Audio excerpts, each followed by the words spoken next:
আচ্ছা দেখো এখানে একটা মিসিং নাম্বার দিয়েছে, একটা রাউন্ড ফিগার আছে 539, এখানটা মিসিং ক্যারেক্টার কত বার করতে হবে।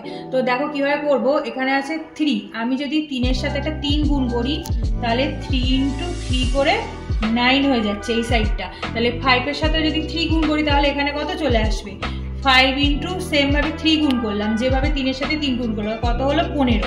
দেখো 15, কিন্তু অপশানে কি 15 আছে? অপশানে 15 নেই, তাহলে আমার এই টপিকটা এইভাবে করলে হবে না। তাহলে দেখো অন্য কিভাবে করবো।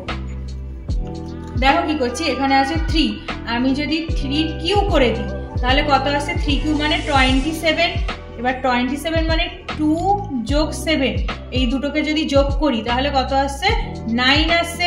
সেম ভাবে পরেরটা আছে 5 মানে কত, 5 এর কিউ, 5 কিউ মানে কত হচ্ছে 125, 5 কিউ মানে 125। এবার যদি এই তিনটে সংখ্যা যোগ করি, 1 যোগ 2 যোগ 5, এই তিনটে যোগ করে দিই তাহলে কত আসছে, দেখো 2 এর আগে 3 আর 5 এ 8, 8 আসছে। তাহলে দেখো ওই অপশানের মধ্যে কিন্তু 8 আছে, তাহলে এইভাবে করলে ঠিক হচ্ছে। তাহলে option C, 8 is the right answer.